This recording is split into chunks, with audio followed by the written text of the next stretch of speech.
Señores, estamos de regreso con El Consumidor. Siempre para mí es un gran placer compartir con mi queridísimo amigo el doctor Ascanio Abreu.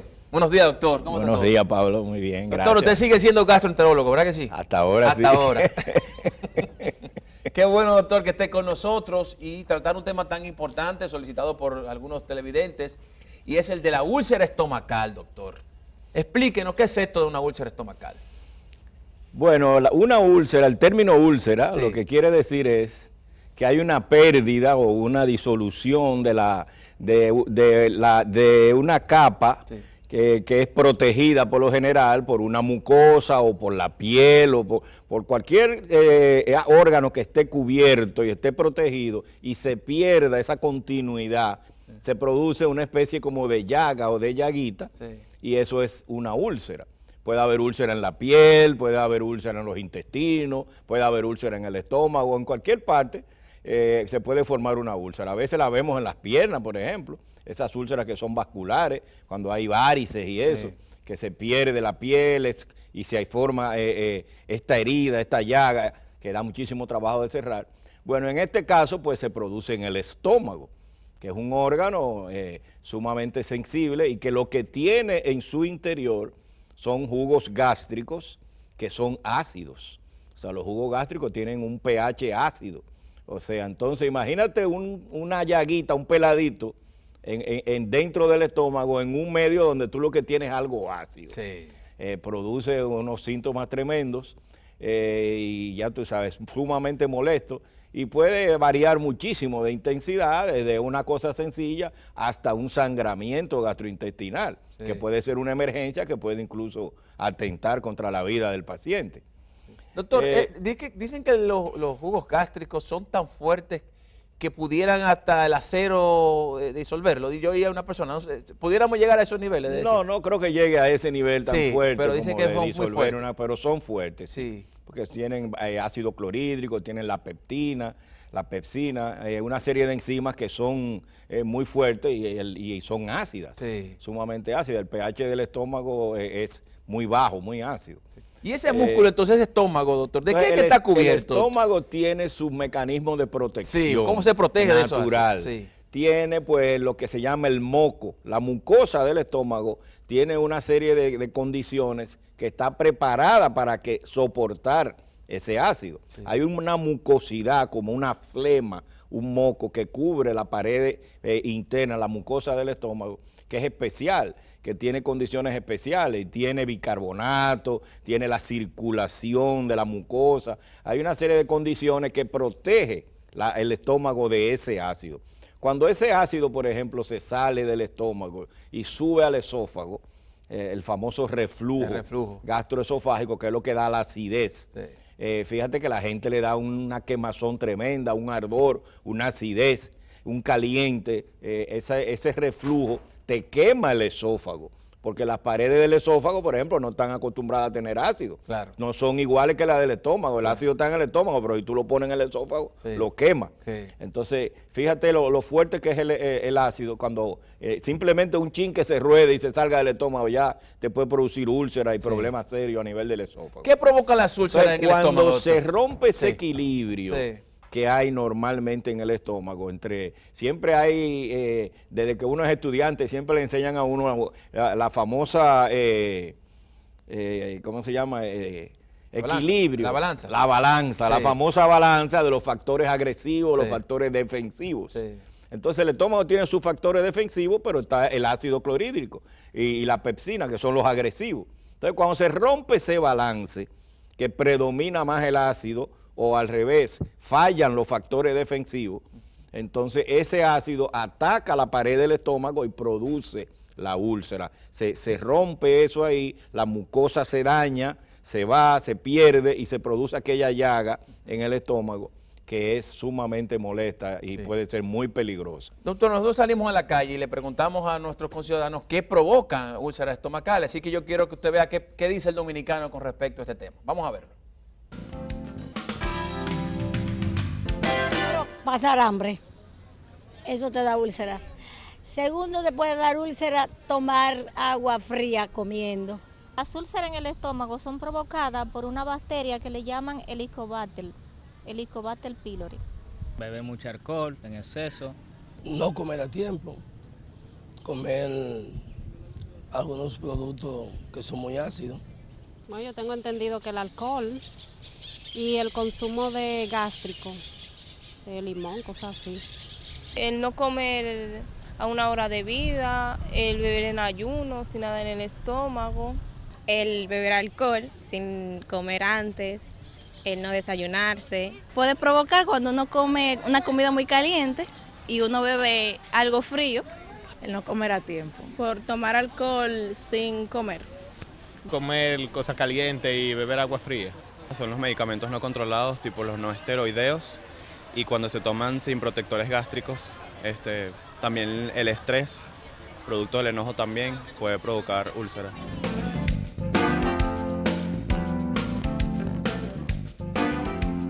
Doctor, Bueno, muchos. Muy bien, muy bien. Bueno, la gran mayoría habló de hambre, de pasar hambre, no sí, comer, no desayunar. No, esos no son factores Sí. que produzcan úlceras realmente. Ni el alcohol, ni los picantes, por ejemplo, ni ese tipo de cosas. Ni estar sin comer. Comer caliente. Estos son factores quizás coadyuvantes que llaman, que podrían agravar en un momento dado ya una úlcera, vamos a decir, empeorarla. Pero no es que produzcan úlcera en sí. De todos ellos, muchos implican el alcohol, Sí. veo y eso. De todos ellos, había dos solamente quizás que tienen verdadera razón en cuanto a la etiología de la úlcera. Uno es el Helicobacter pylori, que es la bacteria, una bacteria que se aloja en el estómago, se adquiere por los alimentos, el agua, se discute todavía, no está muy claro si puede ser transmitida a través de la saliva, por ejemplo, por los besos y eso. Es una teoría que no está del todo 100% comprobada, pero sí se adquiere por la boca realmente a través de alimentos y bebidas contaminadas. Entonces esta bacteria es un bacilo gran negativo que se llama Helicobacter pylori, se aloja en el estómago, se mete en la pared del estómago y vive ahí debajo de la mucosa del estómago. Y tiene una serie de condiciones que se adhiere, que se pega de tal manera en la mucosa que no puede ser como desprendida, vamos a decir, sí, por los alimentos, cuando uno come y nada, eso vive ahí y se queda fija ahí. Y segrega, produce una sustancia que irrita el estómago, la pared del estómago, y conlleva a que se forme la úlcera, o sea, daña la pared del estómago. Sí. Y esa es una de las principales causas de úlcera. En países como el nuestro, por ejemplo, subdesarrollados, y eso se calcula que por lo menos hasta un 60% o más de la población tiene Helicobacter pylori, wow, que se adquiere muchas veces desde la niñez. O sea, pero hay que aclarar una cosa, no todo el que tiene Helicobacter pylori desarrolla úlcera. Se calcula que es un porcentaje realmente bajo, de un 2 a un 10% aproximadamente podrían tener úlcera de personas que tienen Helicobacter pylori. Incluso se ha hablado de un cáncer de estómago, de células MALT, que se llama, es un tipo de linfoma que se produce en el estómago, que es rarísimo también, sumamente raro, pero que está descrito. Y por eso incluso se ha considerado el Helicobacter pylori a nivel de la Organización Mundial de la Salud como una bacteria precancerígena, vamos a decirlo así, pero es realmente muy raro. Y él está relacionada con la gastritis, ¿verdad que sí, doctor? Sí. Totalmente. El Helicobacter produce gastritis, sí, y produce úlcera, básicamente, y podría, sí, producir ese cáncer, sí, que es sumamente raro. La úlcera por lo general casi siempre viene precedida de la gastritis. O sea, tú no tienes de entrada una úlcera, pum. Por lo general es una gastritis primero. Entonces hay algunos tipos de gastritis que tienen sus características especiales que con el tiempo y eso pueden llegar a convertirse en una úlcera. La otra que mencionaron son los medicamentos. Los medicamentos, habló. No es esteroideo, dice. Sí. Fue muy profundo. Parece que ese es un estudiante de medicina o es médico o algo, ¿sabe? Sí. De eso, por la forma en que se expresó. Sí, sí, hay medicamentos que se llaman antiinflamatorios no esteroideos. Los antiinflamatorios, todos son irritantes del estómago, todos sin excepción, unos más que otros, pero todos. Estamos hablando de diclofenac, ibuprofen, pirocicam, meloxicam, toda una naproxeno, son muchos, que son lo que llaman antiinflamatorios no esteroideos. Esteroides son los esteroides, la cortisona. Sí. Entonces estos son antiinflamatorios, porque la cortisona es un antiinflamatorio. Entonces todos los antiinflamatorios que no son cortisona, que la cortisona también puede irritar el estómago. Sí. pero estos antiinflamatorios son sumamente irritantes al estómago. Funcionan de dos maneras. Funcionan por una manera tópica, o sea, local. El medicamento en sí puede ser irritante, puede ser citotóxico a la pared del estómago. O sea, puede irritar directamente por una acción tópica local. O puede ser a través sistémico, que se llama a través de la sangre. O sea, usted puede inyectarse un antiinflamatorio de esto. Quizás una inyección no le pasa nada, dos, pero si usted se inyecta mucha, llega un momento ya que se absorbe y esto produce una serie de cambios a nivel de ciertas enzimas, de las prostaglandinas y eso inhibe ciertas prostaglandinas y ciertas sustancias que son importantes en el mantenimiento, en la protección de la pared del estómago, de la célula. Entonces ahí se altera ese mecanismo y puede conllevar a una úlcera. O sea que hay un doble mecanismo, un mecanismo sistémico y un mecanismo tópico local de estos antiinflamatorios. El problema es que hay gente que necesita estos antiinflamatorios, claro. El que sufre de artritis, de reumatismo, personas que tienen tendinitis, personas que han sido operadas o que han tenido accidentes. Bueno, hay toda una serie de condiciones donde se necesita tomar este tipo de medicamentos. Pero ahí entran los protectores entonces, doctor. Entonces ahí hay que tener precaución, siempre tratar de usar los que menos usted crea que puedan ser irritantes, tratar de no usarlo con el estómago vacío y proteger el estómago naturalmente con protectores de los que se utilizan para gastritis, inhibidores de la secreción de ácido, de la bomba de protones, donde hay toda una variedad también de ellos, para proteger ese estómago, porque hay veces que hay que usarlos y tratar de no usarlo. El problema es cuando la gente lo usa indiscriminadamente. Claro. A veces muchos de estos medicamentos se venden sobre el mostrador, que llaman, y la gente los compra y para cualquier dolorcito o algo se automedican. Esa parte importante, quiero detenerlo ahí, doctor, y porque siempre que vienen invitados, médicos invitados al programa, yo trato de tocar esa parte, aunque sea unos minutos, el tema de la automedicación y más en el tema de la gastroenteróloga, o sea, de la gastroenterología. Es preocupante cómo la gente utiliza, yo veo en las farmacias y demás, comprando medicamentos, que si tengo acidez, que tengo esto, que tengo gastritis, que un omeprazol, que esto y demás, y hay un uso indiscriminado de ese tema. ¿Es correcto esto, doctor? ¿Debe ver un profesional primero? ¿Debe ser ustedes los gastros que deben dar la indicación? ¿O las personas pueden utilizar, por ejemplo, el omeprazol indiscriminadamente? No, ningún medicamento debe utilizarse indiscriminadamente. Ese es un tema importante porque hasta qué punto hay una regulación, o sea, yo desconozco si lo hay, en qué se basa tú poner un medicamento over the counter, como dicen, sobre el mostrador, y cuál es el criterio realmente para que un medicamento esté puesto ahí, alguien pueda tomarlo, comprarlo y tomárselo, o no. Se supone que hay ciertos medicamentos que necesitan prescripción, pero eso no está como tan regulado, tan claro, y eso, a veces uno encuentra una serie, en Estados Unidos es mucho más difícil. Claro, mucho más difícil. Mucho más difícil tú encontrar cierto tipo de medicamentos. Un antialérgico tal vez. Y no es solamente que tú vas y lo pides en el farmacéutico, sino que tú necesitas una receta. Claro. Porque aquí, muchas veces, aunque no esté sobre el mostrador, tú te acercas al despachador en una farmacia y te lo venden, a veces sin receta. Es más, cambian a la receta de doctores. Yo he visto casos de que le ponen la receta, usted le da algo y después dicen, no, mira, esto hace lo mismo. Los únicos medicamentos que están realmente controlados son ya las drogas narcóticas. Ya los sedantes, las pastillas para dormir, tranquilizantes, esos sí están bastante bien controlados, necesitan una receta especial ya de droga.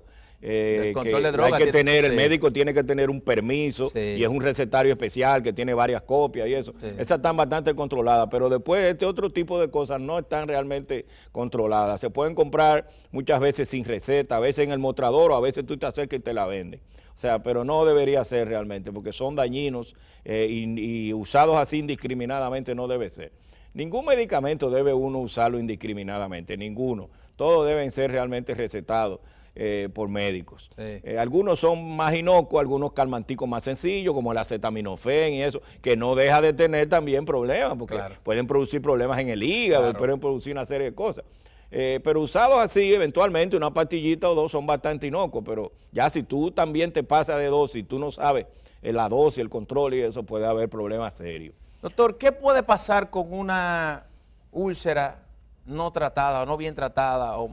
¿Qué puede pasar? Sí, la úlcera, bueno, la úlcera da sobre todo síntomas importantes, ¿no? Sí. Puede haber dolor, puede haber náusea, puede haber vómito, problemas con la digestión, toda una serie de malestares, distensión abdominal, intolerancia gástrica, etcétera. Si esto tú lo dejas con el tiempo, esta úlcera podría producir un sangrado gastrointestinal, que es de las cosas más frecuentes que se pueden ver. Que es peligroso. Como complicaciones, claro. Puede haber una perforación de la úlcera también, que es una emergencia que implica una cirugía inmediata de emergencia.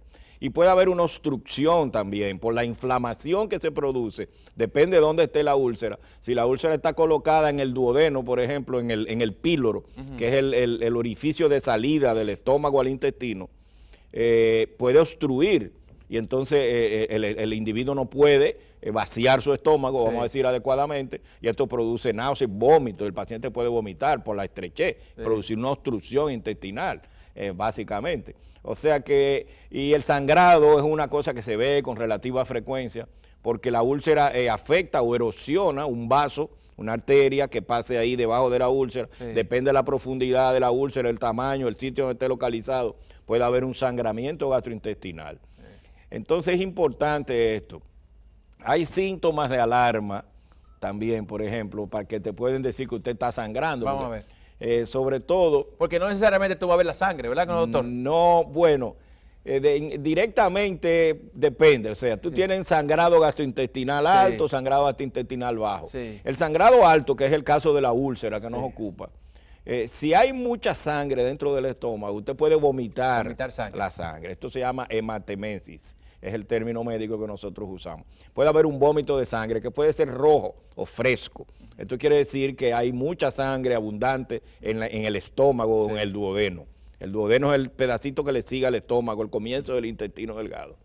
Entonces puede haber un vómito de sangre roja. Pero si esta sangre no es mucha la cantidad y se queda un tiempecito en el estómago, entonces esa sangre es digerida, vamos a decirlo así, por los jugos gástricos, y entonces el vómito es negro.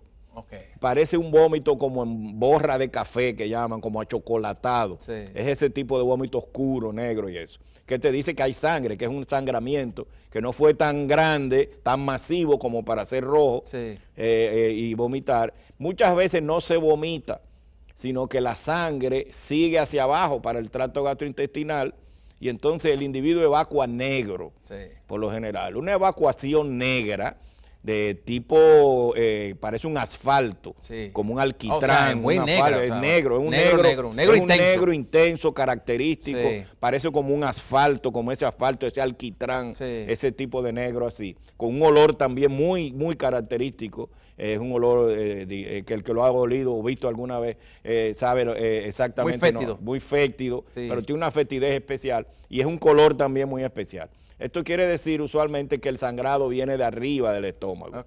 Cuando usted sangra, evacua negro. Puede evacuar rojo también, viniendo de arriba. Si el sangrado es muy masivo y el tránsito intestinal está muy acelerado, muy rápido, esa sangre puede llegar rápido abajo y usted puede evacuar rojo estando sangrando del estómago. Esto es raro ya, no se ve tan frecuente, tiene que ser un sangrado muy masivo, pero es posible también. Entonces, todo el que vea, por ejemplo, que está evacuando negro, está evacuando rojo, algo, debe inmediatamente acudir al médico, naturalmente. Si ha habido un vómito, pues ni hablar, ya sea negro o rojo. Pero lo ideal es que la cosa no llegue hasta ahí.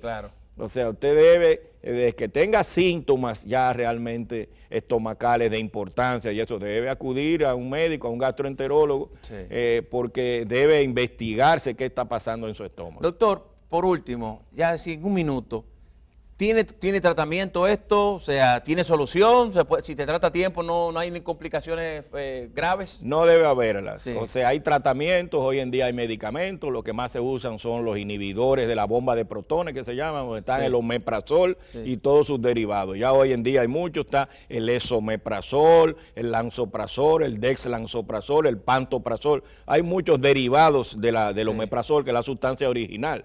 También están los inhibidores de la histamina, H2 de la histamina, donde está la ranitidina y la famotidina, que fueron de los primeros que salieron, que todavía están en el mercado y se usan, pero ya no tanto. se usa más. Entonces el tratamiento puesto bien, adecuadamente, por el tiempo debido, debe cicatrizar esta úlcera. Sí. Hay que hacer una aclaración que hay úlceras, sobre todo las gástricas, Sí. las del estómago, que pueden malignizarse, se puede convertir en un cáncer Sí. de estómago. Sí. La úlcera gástrica es una úlcera muy importante, que hay que darle un seguimiento, hay que estar muy atento y estar de cerca con ella, porque hay algunos tipos de úlceras que pueden malignizarse. Señor, y ese es uno de los cánceres, de los peores cánceres, el cáncer de estómago, señor. Es un cáncer, lo que es el del páncreas. Sí. Los cánceres son todos malos, pero cuando le hablan Sí. de páncreas, le Aquí hablan- el cáncer de estómago no es tan frecuente, frecuente. en nuestro país. Sí. Gracias a Dios no es tan frecuente. Se ve, Sí. pero no es un cáncer tan frecuente, no es de lo más frecuente. Doctor, muchísimas gracias. De Siempre, verdad que un siempre le placer, agradecemos, cómo no. doctor, las cátedras que nos da el doctor Ascanio Abreu Gracias. cuando participa en el programa, conociendo sobre estos temas tan interesantes. Nos vamos a la pausa. Cuando regresemos, el doctor Wilfredo Mañón nos acompaña. No se vaya, regresamos unos segunditos.